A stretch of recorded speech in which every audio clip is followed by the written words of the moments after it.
أشهد أن لا إله إلا الله وحده لا شريك له وأشهد أن محمدا عبده ورسوله أما بعد فأعوذ بالله من الشيطان الرجيم بسم الله الرحمن الرحيم الحمد لله رب العالمين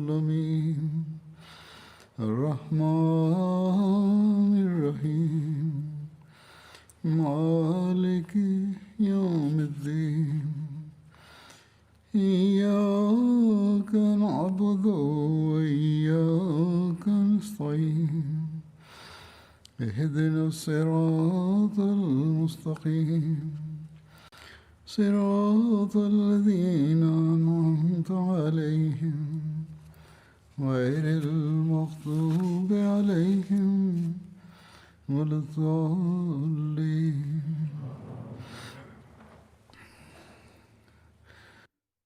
J'évoquais à cet égard la 9e campagne qui était menée au Bahreïn. Voici des explications supplémentaires à propos de l'attaque lancée par Al-Ala bin Hadrami contre Hutam.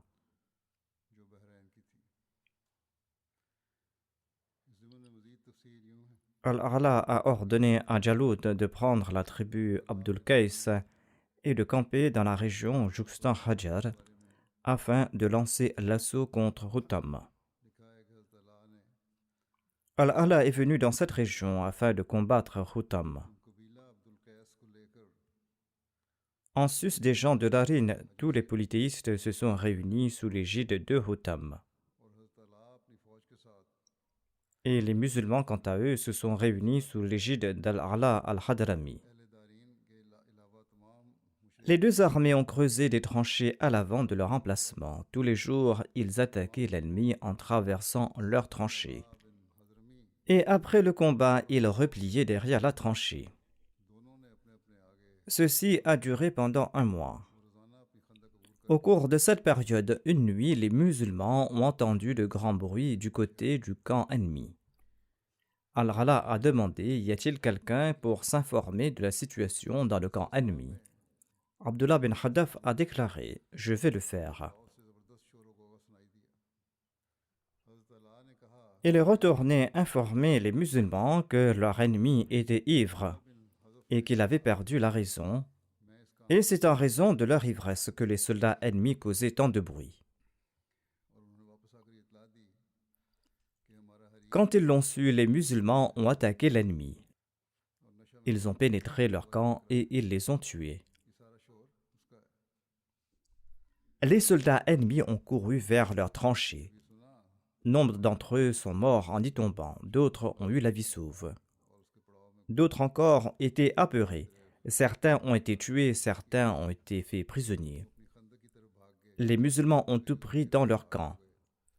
Ceux qui ont pris la fuite ne sont partis qu'avec ce qu'ils portaient sur leur corps. Abjar s'est enfui. Hutam était si effrayé qu'on eût dit qu'il n'y avait plus trace de vie en lui. Il s'est avancé vers son cheval quand les musulmans étaient déjà au milieu du camp des polythéistes. Même dans son état d'ivresse, Hutam a pu s'échapper des musulmans et il était sur le point de monter sur son cheval pour prendre la fuite. Son étrier s'est brisé dès qu'il y a mis le pied et Qais bin Asim l'a tué.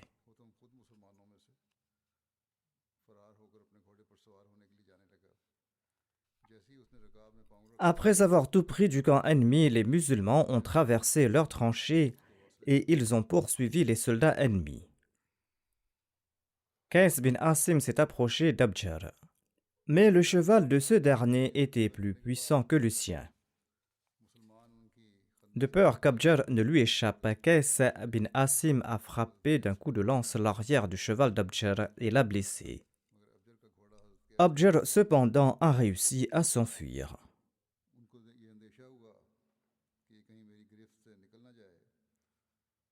Selon un récit, Qais bin Asim a frappé la tête d'Abjar.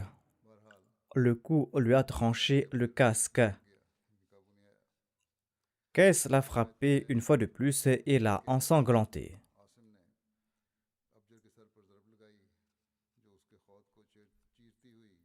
Durant la matinée, Al-Rala a distribué le butin parmi les soldats et il a également offert des vêtements de valeur des chefs tués aux combattants qui avaient fait preuve d'une grande bravoure lors de la bataille. Afif bin Munzir, Qais bin Asim, Thumama bin Uthal figuraient parmi ceux qui ont reçu ces vêtements. Parmi ces vêtements offerts à Thumama se trouvait une précieuse robe noire à motif que Rutam portait avec une grande fierté.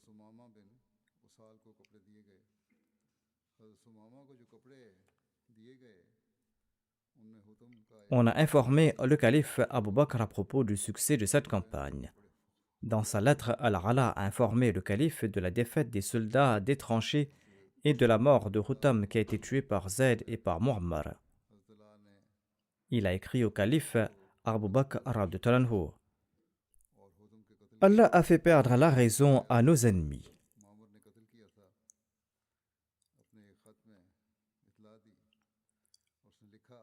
Leur énergie était épuisée par l'alcool qu'ils buvaient pendant la journée. Nous avons traversé le fossé et nous avons pénétré dans leur camp. Nous les avons trouvés ivres et nous les avons tous tués sauf quelques-uns. Allah a également achevé Rutam. Hajar et ses environs ont été capturés par Al-Rala, mais de nombreux Perses de la localité se sont opposés au nouvel État. Afin de semer la panique dans la population, il répandait souvent la nouvelle que l'État de Médine serait bientôt renversé à Hajar.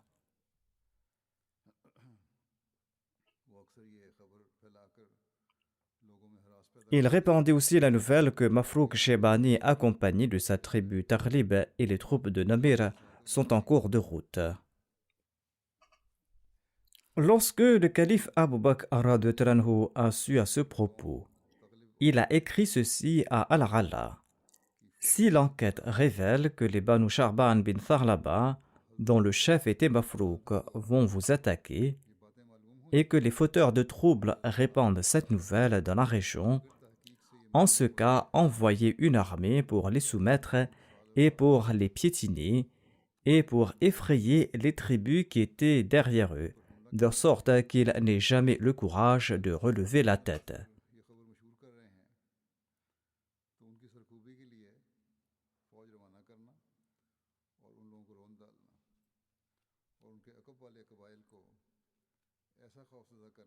Les apostats se sont réunis à Darin. Selon certains historiens, la bataille de Darin a eu lieu à l'époque du calife d'Abu Bakr radhiyallahu anhu.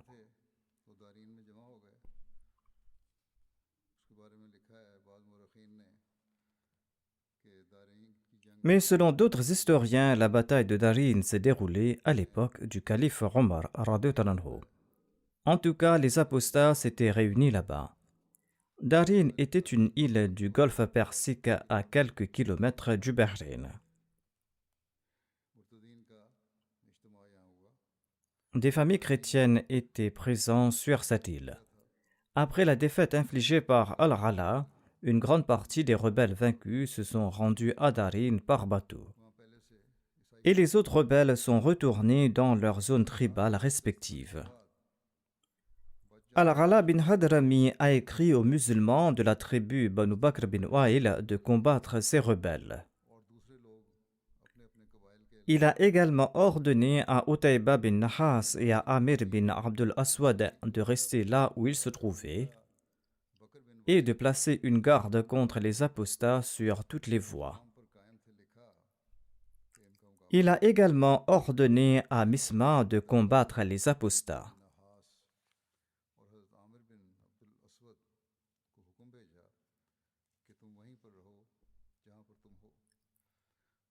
Al-Ala bin Hadrami a aussi ordonné à Khasfa Taymi et à Musamma bin Haritha Shaybani de combattre également ces apostats. Misma bin Haritha a joué un rôle majeur dans l'extinction de l'apostasie au Bahreïn. Il a accompagné Al-Ala bin al-Hadrami avec son armée et il a marché vers le nord du Bahreïn. Ils ont capturé Qatif et Hajar. Il a ensuite poursuivi sa mission jusqu'à vaincre l'armée perse et ses agents qui avaient aidé les apostats au Bahreïn.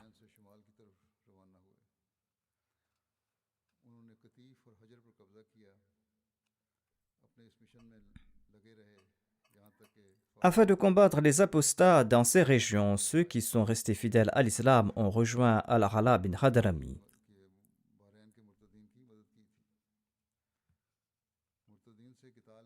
Ils ont continué vers le nord, le long de la côte, et lorsqu'Abu Bakr s'est renseigné sur Muthanna bin Haritha, Qais bin Asim a répondu: il n'est pas un inconnu, il n'est pas d'origine inconnue, il ne s'agit pas d'un individu déshonorable, il s'agit de Muthanna bin Haritha Shaybani. Muthanna bin Haritha Shaybani s'est tenu au carrefour pour arrêter les apostats. Certains de ces apostats se sont repentis et sont reconvertis à l'islam, et on a accepté leur conversion. Certains ont refusé de se repentir et ils ont insisté à suivre la voie de l'apostasie. On les a empêchés d'entrer dans leur région. Ils ont rebroussé chemin et ils sont partis à Darin par bateau. C'est ainsi qu'Allah les a tous rassemblés.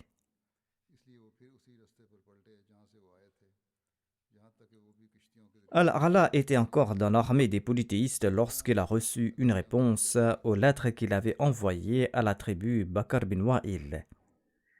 Et il a su que les membres de cette tribu vont obéir à l'ordre d'Allah et qu'ils vont soutenir sa religion.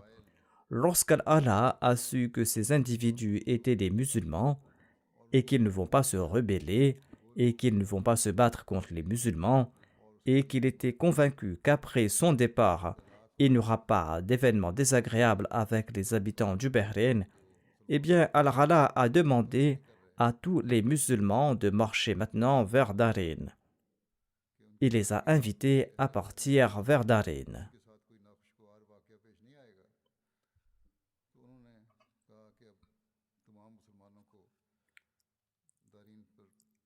Les événements décrits plus loin sur leur traversée de la mer semblent impossibles.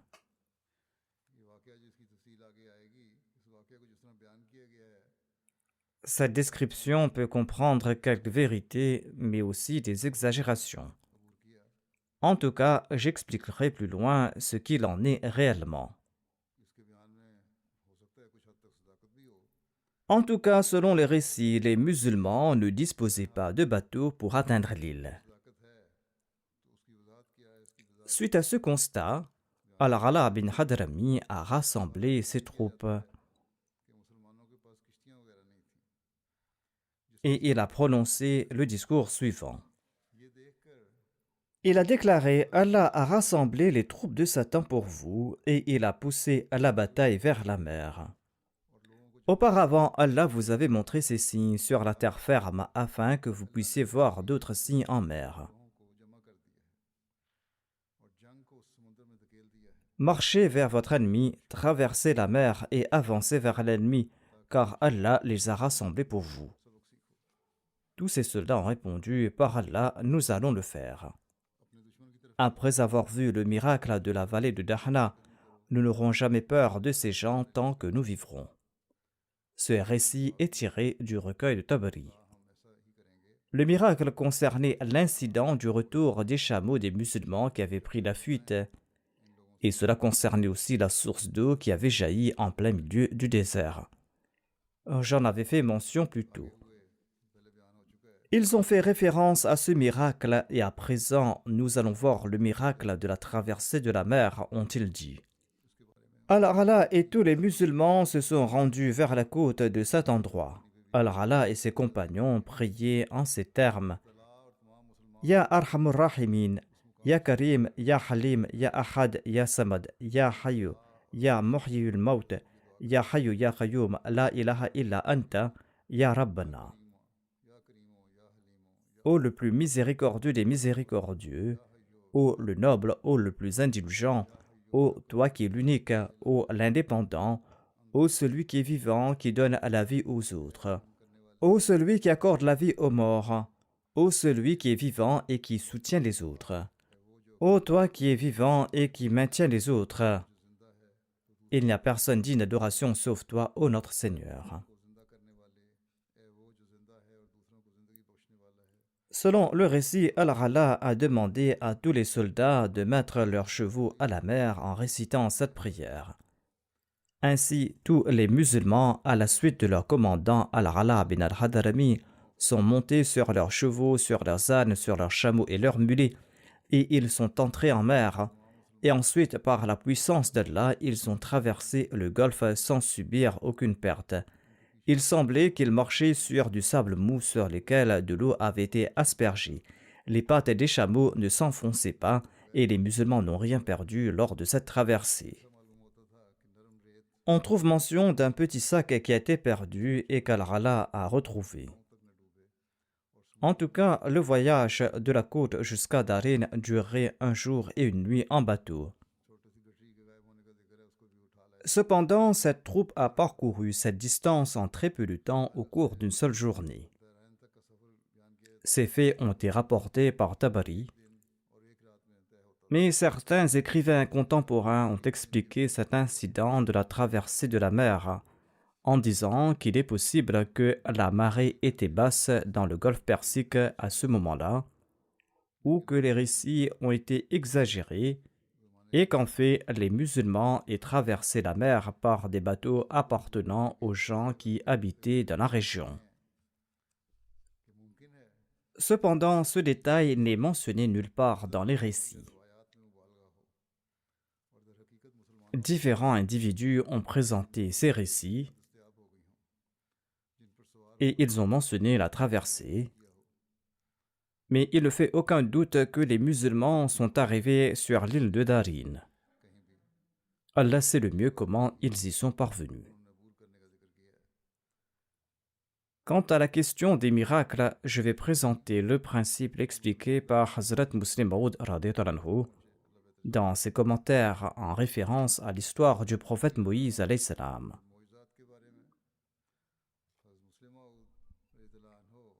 Le Muslim Maud radhiyallahu anhu explique ici-bas l'événement de la séparation de la mer lors de l'exode du prophète Moïse alayhi salam, exode qui a été mentionné dans le Saint-Coran.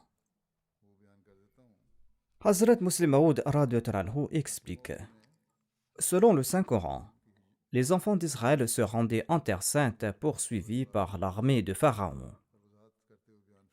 Les enfants d'Israël ont pris peur et ils ont cru qu'ils seraient attrapés. Mais Dieu, par l'intermédiaire du prophète Moïse, les a rassurés. Et Dieu a demandé à Moïse de frapper la mer de son bâton. Suite à cette action, un chemin s'est ouvert dans la mer et les enfants d'Israël ont avancé. Sur chaque côté, il y avait de l'eau en hauteur et ressemblant à des dunes de sable. L'armée de Pharaon les a poursuivis, mais après la traversée sauve des enfants d'Israël, l'eau est retournée et les Égyptiens ont été noyés. Pour comprendre cet incident, il faut se rappeler que selon les enseignements du Saint-Coran, tous les miracles viennent de la part d'Allah et qu'aucun être humain n'y est impliqué ou ne peut l'altérer. Ainsi, le fait que Moïse ait levé son bâton pour frapper la mer n'était qu'un signe. Ce bâton du prophète Moïse n'avait pas le pouvoir de séparer la mer. De même, il faut se rappeler que les termes du Saint-Coran ne prouvent pas que la mer s'est fendue en deux et que Moïse est passé entre ces deux parties de la mer. Les deux termes utilisés dans le Saint-Coran concernant cet incident sont faraka et infalaka, qui signifient se distancer ou se séparer. Ces paroles du Saint-Coran prouvent que la mer s'est séparée du rivage quand les enfants d'Israël étaient sur le point de la traverser. Ils ont traversé sur le terrain qui s'offrait à eux. Pareil phénomène a lieu sur des rivages. Selon la biographie de Napoléon, lorsqu'il a envahi l'Égypte, il a traversé les rives de la mer Rouge avec une partie de son armée au moment de la marée, et celle-ci montait entre-temps. Et ils en sont sortis indemnes in extremis. Le miracle dans l'incident de Moïse était qu'Allah a fait venir les enfants d'Israël à la mer au moment de la marée basse. Et dès que le prophète Moïse alayhi salam a levé les mains, l'eau a commencé à se retirer.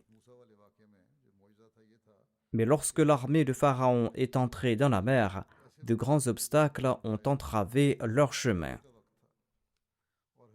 Son armée suivait les Hébreux très lentement, et elles étaient toujours dans la mer lorsque la marée a monté et l'ennemi s'est noyé.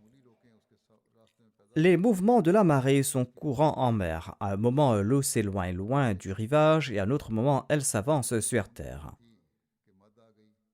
Ainsi donc, la séparation de la mer est liée au mouvement de la marée. Le prophète Moïse alayhi salam a traversé la mer au moment de la marée basse et lorsque la mer se retirait. Pharaon est arrivé par la suite. Étant donné qu'il était parti au moins un jour après le départ du prophète Moïse, il s'est empressé, et Moïse, quant à lui, avait déjà parcouru la majeure partie de la partie sèche de la mer qu'il traversait. Lorsque Pharaon les a vus passer, il a envoyé ses chars en toute hâte. Mais le sable de la mer était humide, et ceci a été fatal à ses chars. Et ses chars se sont enlisés, et il était si tard que la marée a commencé à monter. Ces deux options lui étaient difficiles. Il ne pouvait ni avancer ni reculer. Le résultat a été que la mer l'a rattrapé, et lui et nombre de ses compagnons se sont noyés dans la mer. La marée était haute et l'eau montante de la mer a charrié leur corps jusqu'au rivage.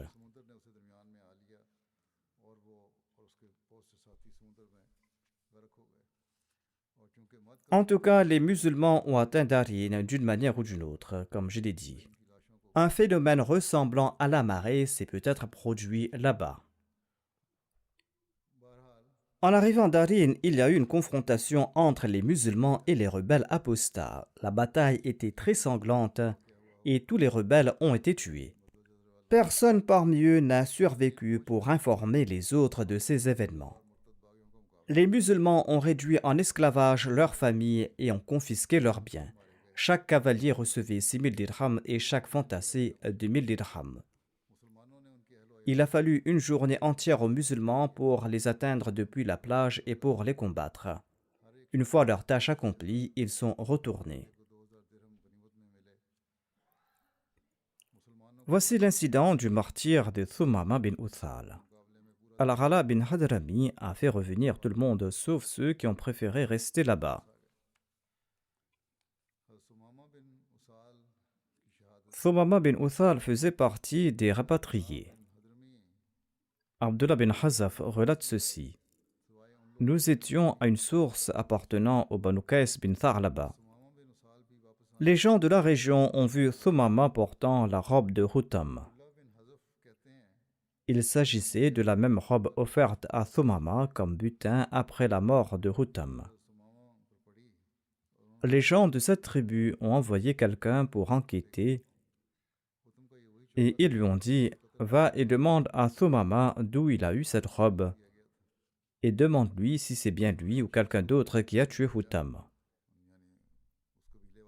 Hutam était donc leur chef. L'homme a questionné Thumama sur la robe. Il a répondu « Je l'ai reçu comme butin. » L'autre a demandé « C'est toi qui as tué Hutam ?» Thumama a répondu « Non, même si j'aurais aimé l'avoir tué. » L'autre lui a demandé « D'où vient cette robe ?» Thumama a répondu Je viens de te répondre qu'on me l'a offert du butin. L'individu de cette tribu est revenu et il a rapporté toute la conversation à ses amis. Tous ces gens sont partis auprès de Thumama et ils l'ont entouré. Tous ensemble, ils l'ont entouré. Ils ont dit, tu es celui qui a tué Hutam. Thumama a répondu, vous mentez. Je ne suis pas celui qui l'a tué. Cependant, j'ai obtenu cette robe comme part du butin. Les autres ont dit que seul le tueur reçoit sa part. Thumama a répondu que la robe n'était pas sur son corps, mais qu'elle était sur sa monture ou dans ses affaires. Ils lui ont dit que tu mens et ils l'ont tué. Voici les détails sur la 10e campagne qui a été menée par Suwayd bin Muqarrin contre les rebelles apostats. Le calife Abu Bakr avait confié un drapeau à Suwayd bin Muqarrin et il lui a ordonné de se rendre dans la région de Tihama au Yémen. Selon l'étymologie, Tihama signifie chaleur intense et stagnation de l'air. Tihama signifie aussi une pente. À l'ouest et au sud du Yémen se trouve une bande de terre basse sur les rives de la mer Rouge appelée Tuhama. Il y a beaucoup de collines basses mais en couche dans cette contrée. La frontière nord de Tihama s'approche de la Mecque et se termine à une distance d'environ 564 km de Sanaa, la capitale du Yémen. Tihama était un district du Yémen comprenant de nombreux villages et villes. Ceci est une introduction de la région de Tihama au Yémen. Voici une introduction de Suwayd bin Muqarrin. Son père se nommait Muqarrin bin Aiz. Il appartenait à la tribu Muzayna et son surnom était Abu Adi. On dit que son surnom était aussi Abu Amr. Il s'est converti à l'islam en l'an 5 de l'Hégire. Il avait participé à la bataille du Fossé avec le saint prophète Mohammed paix soit sur lui, et il a participé avec le saint prophète paix soit sur lui dans toutes ses expéditions. Il était le frère de Nu'man bin Muqarrin qui avait joué un rôle important dans les conquêtes de la Perse.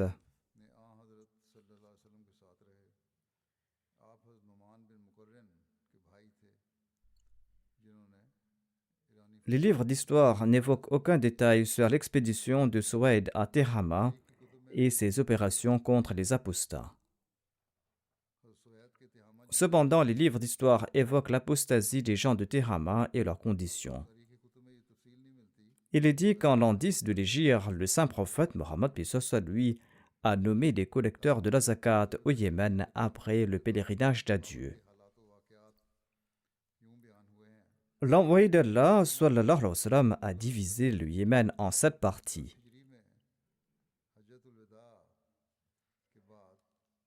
Tahir bin Abu Hala a été nommé gouverneur à Tihama. En sus des Arabes des tribus mineures, il y avait 2 tribus majeures et importantes à Tihama, les tribus Ak et Ashrar. Selon le recueil de Tabari, Atta bin Asib et Uthman bin Abul As ont écrit en premier au calife Abu Bakr pour l'informer que les apostats ont attaqué les musulmans de leur région. Ils ne s'étaient pas contentés de s'apostasier, mais comme je l'ai dit auparavant, ils s'en prenaient aussi aux musulmans. La situation était la même dans cette contrée. Attab a envoyé son frère Khalid bin Asib pour réprimer les gens d'Al-Tihama. Et là-bas, un grand groupe des Banu Mudlij et divers groupes des Banu Khuza'a et des Kinana se sont rebellés sous la direction de Jundum bin Salmi de la famille Banu Shanur, un clan des Banu Mudlij. Les 2 rivaux se sont affrontés et Khalid bin Asid les a vaincus et il les a dispersés et il a tué de nombreux ennemis. Les gens des Banu Shnoub ont été tués en plus grand nombre et leur nombre a diminué après cet incident. Cette opération a débarrassé la région de Tab de la sédition et de l'apostasie et Jundub a pris la fuite. Par la suite, il s'est reconverti à l'islam. Selon un récit, après la disparition de l'envoyé d'Allah, sallallahu alayhi wa sallam, les tribus Ak et Ashar étaient celles qui s'étaient les plus révoltées à Tehama. En voici les détails. Les gens de cette tribu se sont réunis lorsqu'ils ont reçu la nouvelle du décès du saint prophète Mohammed paix soit lui. Les gens de la tribu Khazam les ont également rejoints. Ils campaient à Alab sur la côte et ils étaient accompagnés de soldats qui n'avaient pas de chef. Alab est une région entre la Mecque et la côte où résidait la tribu Ak.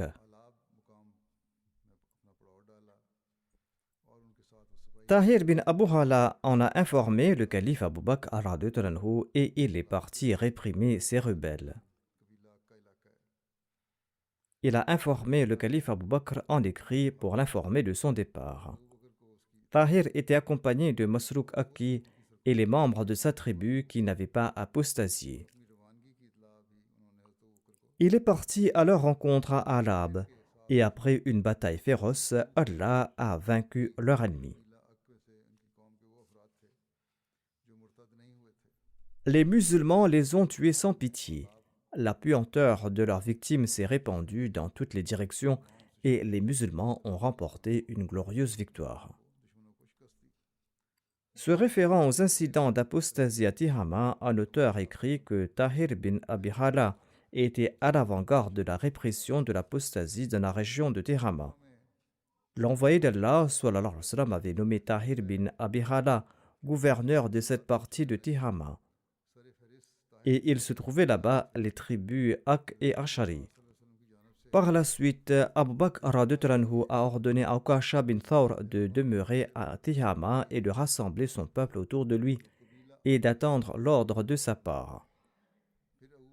Au moment du décès du saint prophète Mohammed paix soit lui, Ukasha était gouverneur de Thakasik et de Sukun, deux régions de l'Adjamaut.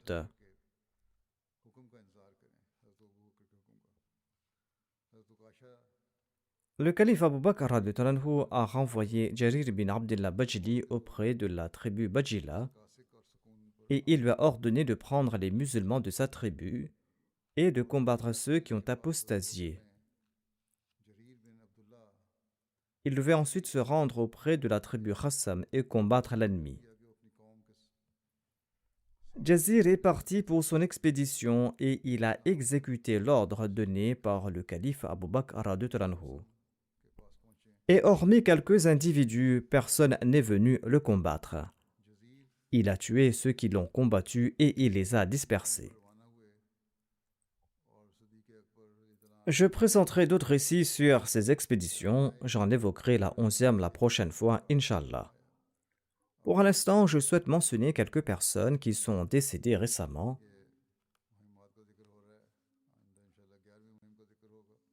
Deux d'entre eux sont des jeunes du Burkina Faso. Dans la soirée du 11 juin, ils se trouvaient dans un village de la région de Dori où les terroristes ont lancé une attaque. Et de nombreuses personnes ont été tuées lors de cette attaque.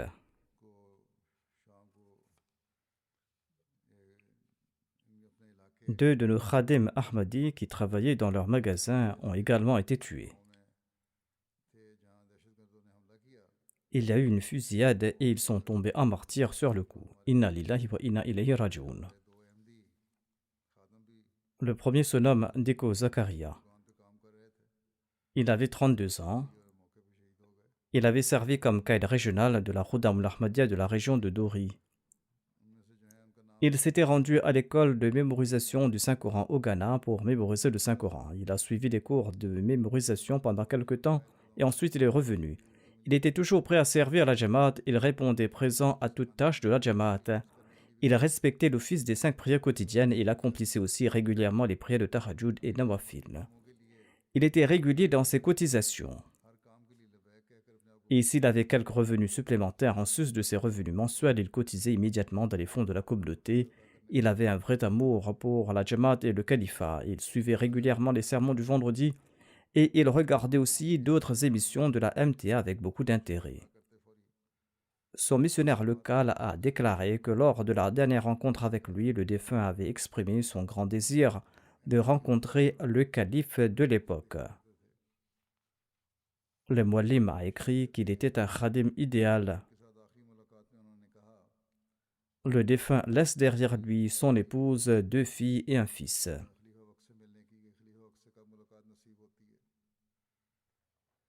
Le deuxième martyr se nomme Diko Moussa. Il avait 34 ans. Il servait comme caïd de la Khudam al-Ahmadiyya de la Majlis de Saitinga. Il participait à tous les programmes de sa Jamaat et il faisait aussi participer les autres. Il était régulier dans ses prières et ses cotisations. Il n'avait pas de mosquée dans sa Jamaat et il tentait de construire un abri pour pouvoir accomplir régulièrement les prières là-bas. Et il m'écrivait régulièrement. Il servait toute personne qui venait de la capitale visiter sa région. Il accompagnait le visiteur et travaillait avec lui. Le défunt laisse derrière lui 2 épouses et 3 filles. Qu'Allah leur accorde son pardon et sa miséricorde et qu'il élève leur rang. L'amir de la Jamaat du Burkina Faso relate ceci à propos des 2 martyrs. Il déclare que ces 2 khuddam étaient les frères de notre missionnaire Diko Ahmad Bouraïma, qui est responsable de la radio Ahmadi de Dori. L'Ahmadiyya a été introduit dans leur famille par l'intermédiaire de leur père Ibrahim Bunti. Il était un prédicateur très sincère et passionné. Et il a également servi comme Zayman Sarullah de la région de Dori. Il est décédé en 2011. L'Amir Saheb a demandé des prières pour le Burkina Faso et il a écrit que des attaques terroristes ont lieu au Burkina Faso depuis 2015 et il y a beaucoup de destruction de la partie nord du pays. Plus de 2 millions de personnes ont été déplacées. Qu'Allah crée la paix dans la région. Les conditions économiques et politiques actuelles du monde sont en train d'augmenter les risques de ces actes de terrorisme. Qu'Allah ait pitié de l'humanité et qu'il accorde la sagesse à l'humanité. Le prochain défunt que j'évoquerai se nomme Mohammad Youssouf Baloch Saheb, fils de Noor Khan Saheb de Basti Sadikpur du district de Malpur, Sindh. Il est décédé récemment. Inna lillahi wa inna ilayhi raji'un.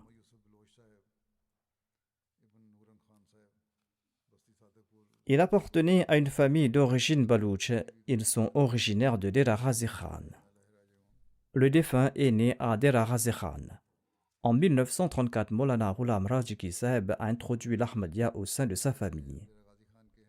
Après la formation du Pakistan, la famille a migré sur les terres du Tahrik Jadid à Sadikpur, Umarkot. Le défunt a résidé quelque temps à Rabwa, pendant 6 ans environ, et il a servi comme gardien de la mosquée de son quartier. Par la grâce d'Allah, il était moussi. Il laisse derrière lui son épouse, 7 fils et 4 filles. L'un de ses fils, Shabir Ahmad, est un missionnaire. Il est en service en Côte d'Ivoire et il n'a pas pu assister aux funérailles de son père. Les 2 petits-fils du défunt sont aussi des missionnaires. Shabir Saheb, missionnaire et fils du défunt, écrit ceci. Notre défunt père possédait de nombreuses qualités. Nous l'avons vu accomplir la prière de Tahajjud depuis notre enfance. Il récitait quotidiennement le Saint-Coran à haute voix après la prière d'Al-Fajr. Il avait une grande affection pour le califat. Chaque fois que je rentrais, il m'appelait et il me conseillait de ne jamais oublier les 2 points suivants: être toujours fidèle au califat et respecter mon waqf. Il avait un très grand sens de l'hospitalité. Il ramenait chez lui des gens qu'il rencontrait en cours de route. De nombreuses personnes étrangères à la Jamaat et des hindous sont venues présenter leurs condoléances. Ils ont exprimé de très bons sentiments à l'égard du défunt. Vu que le défunt aidait beaucoup les pauvres, ils ont également déclaré qu'ils ont perdu un père. La troisième défunte se nomme Aziza Mubariza Farouk, une Wakfena de Rabwa. Elle était la fille de Farouk Ahmad Saab. Elle est décédée récemment. Inna lillahi wa inna ilayhi raji'un. Quand elle avait 11 ans, elle avait agrippé un câble électrique à haute tension et ses deux bras ont été paralysés et endommagés. Par la suite, elle a dû être amputée de ses deux bras. Mais même là, elle n'a pas abandonné et elle a poursuivi ses études. Elle s'est entraînée à écrire avec un stylo dans la bouche dans un premier temps. Ensuite, elle s'est entraînée à écrire en tenant un stylo entre ses deux coudes. Et après quelques mois, elle a commencé à écrire d'une belle écriture. Elle a poursuivi ses études. Ensuite, sa famille s'est établie à Rabwa. Elle a poursuivi ses études. Elle a passé sa licence en 2013 avec de bonnes notes. Ensuite, elle a fait une maîtrise en langue arabe à la Talim Islam College. Elle a servi à la Tahir Heart Institute pendant un certain temps en tant que Waqfenao. Elle a appris la prononciation correcte du Saint-Coran ainsi que la traduction mot à mot du Saint-Coran et elle a toujours obtenu 100% lors des compétitions. Elle tenait également des cours de traduction du Saint-Coran dans son quartier. Outre ses parents, elle laisse dans le deuil 2 frères et 2 sœurs. Qu'Allah lui accorde son pardon et sa miséricorde et qu'Allah accorde patience et persévérance aux membres de sa famille.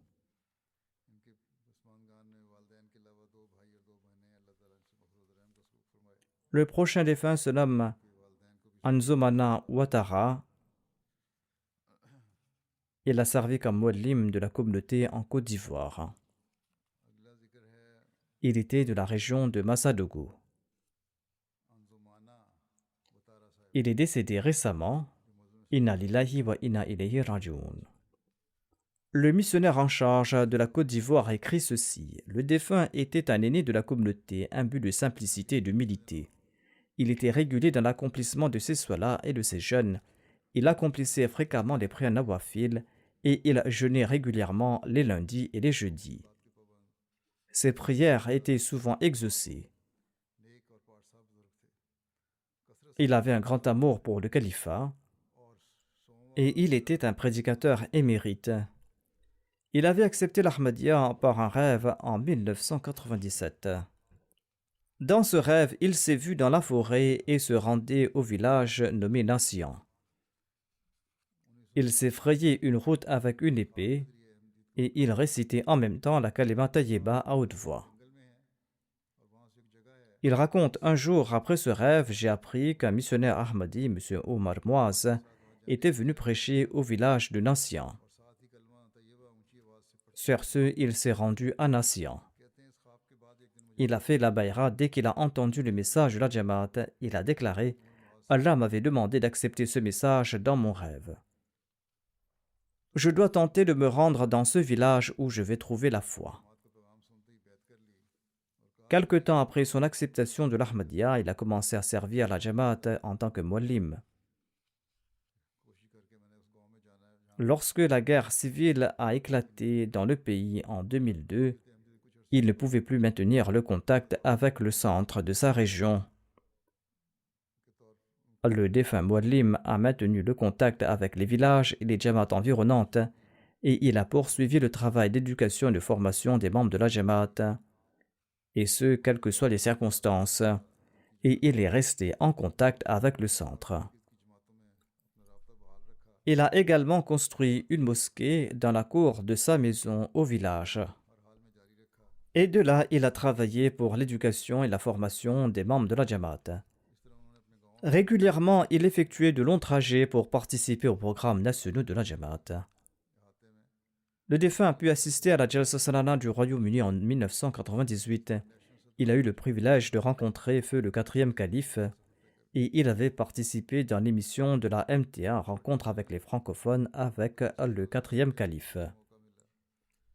Il était très content de cette rencontre et il disait qu'il s'agissait d'une très belle partie de sa vie et qu'il n'avait pas de mots pour décrire cette rencontre.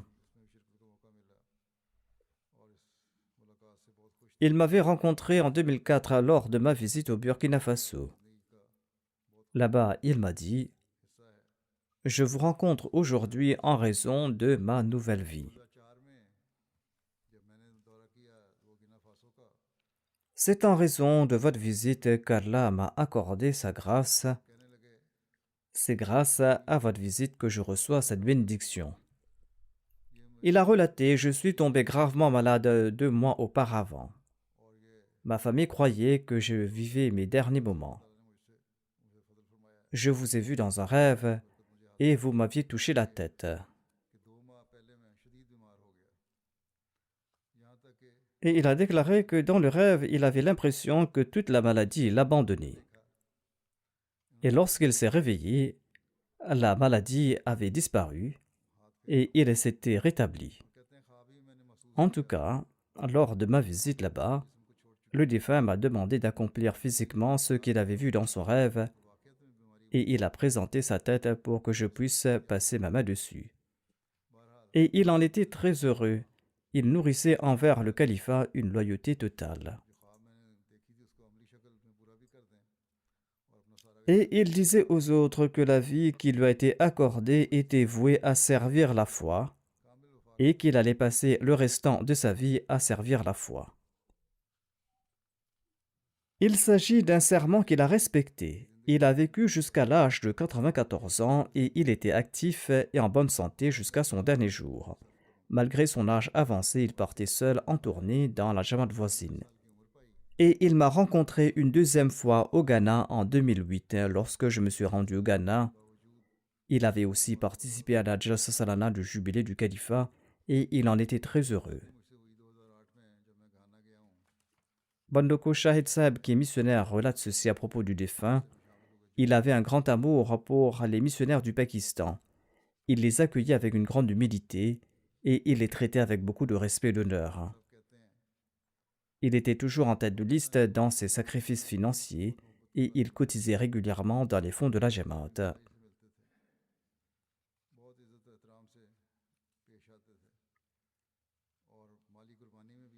Ce missionnaire relate: Je me suis rendu dans le village du défunt cette année-ci vers la fin du mois de janvier et le défunt m'a dit qu'il va partir cette année. Je lui ai demandé s'il partait en voyage. Il m'a répondu qu'il quitterait ce monde parce qu'il était très heureux cette année-là. Le missionnaire a ajouté: Le défunt a déclaré qu'il a passé toute sa vie à servir à la cause de Dieu. Il avait une ferme conviction en Allah. Et il a déclaré que je me rends auprès de Dieu pour prendre mon salaire. Une semaine avant son décès, il a dit aux membres de sa famille qu'il lui restait un contrat d'1 semaine avec Allah. Le missionnaire a ajouté: Le vendredi suivant, 1 semaine plus tard, le défunt s'est réveillé le matin et selon sa routine, avant la prière de Tahajjud, il a fait ses ablutions. Il venait de terminer ses ablutions lorsqu'il est retourné vers son véritable créateur. Il a eu une vertige et il a fait une chute. Allah a accordé à la communauté du Messie premier d'Islam des personnes altruistes emplies de loyauté et de sincérité, des personnes qui résident dans des pays lointains, des personnes qui répandent le message de l'islam dans le monde entier.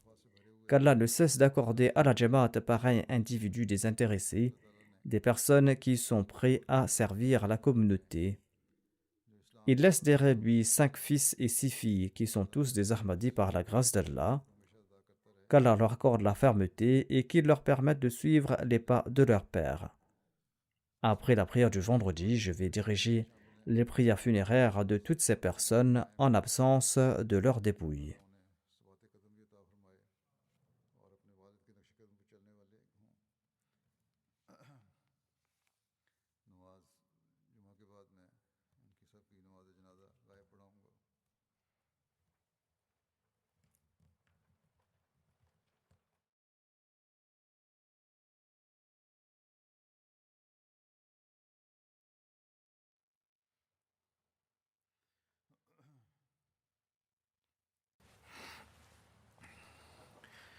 الحمد لله الحمد لله نحمده ونستعينه ونستغفره ونؤمن به ونتوكل عليه ونعوذ بالله من شرور أنفسنا ومن سيئات أعمالنا من يهده الله فلا مضل له ومن يضلل فلا هادي له ونشهد أن لا إله إلا الله ونشهد أن محمدا عبده ورسوله عباد الله رحمكم الله إن الله يأمر بالعدل والإحسان